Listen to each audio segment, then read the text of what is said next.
Alright, so let's briefly discuss the information needed to be able to solve these problems where we are interconverting hydronium and hydroxide concentrations at 25 degrees Celsius. So what do we know about water? Well, we know that water can act as either an acid or a base, and we know that water ionizes to a small extent through a reaction often referred to as the autoionization of water. So that's what you're seeing here. So if you look at this image here, what we have are water molecules reacting with each other. One of these water molecules is going to act as an acid, and one of these water molecules is going to act as a base, which is what we're seeing here. So what happens? Well, what do acids do? They ionize, right? So this water molecule acting as an acid loses its proton, becomes deprotonated, and this water molecule here acting as a base accepts the proton. That is following the Bronsted-Lowry definition of acids and bases. So what is the product of this autoionization reaction, water molecules reacting with each other?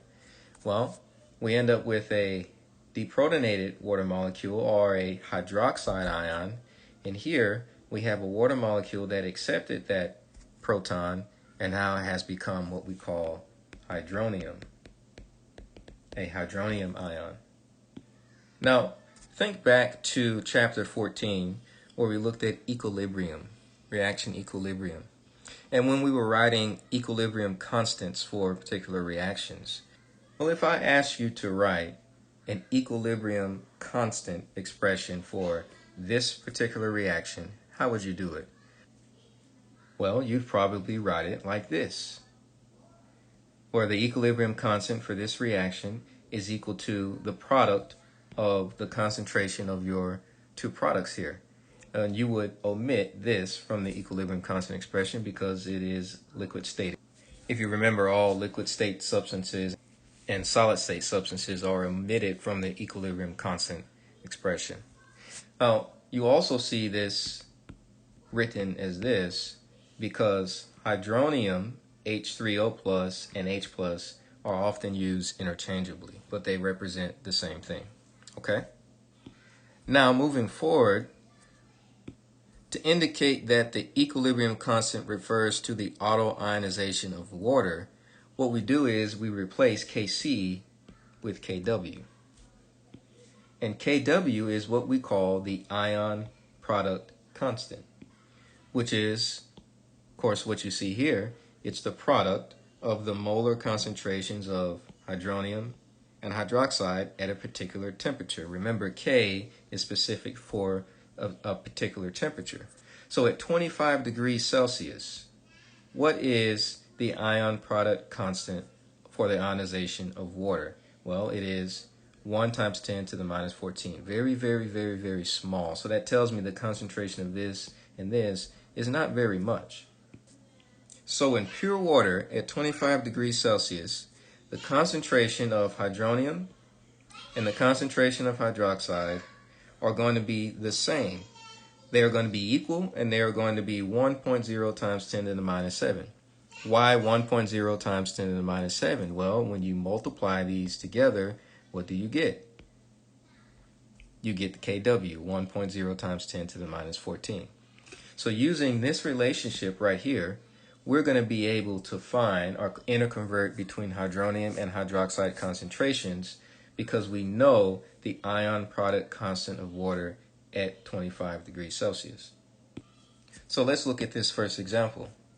We have an aqueous solution at 25 degrees Celsius, and the given information is that it has a hydronium concentration of 5.5 times 10 to the minus 10 molar. Okay?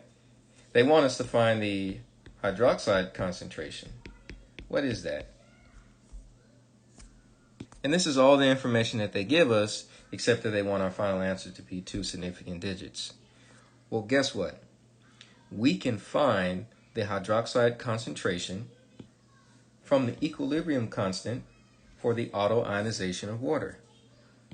Kw is equal to H3O, the concentration of hydronium, times the concentration of hydroxide ions. And we know what the Kw, what the ion product constant of water is at 25 degrees Celsius. It is 1 times 10 to the minus 14. And so that is going to be equal to, let's take our hydronium ion concentration. It's 5.5 times 10 to the minus 10. And then we have hydroxide ion concentration. So let's just solve for hydroxide ion concentration.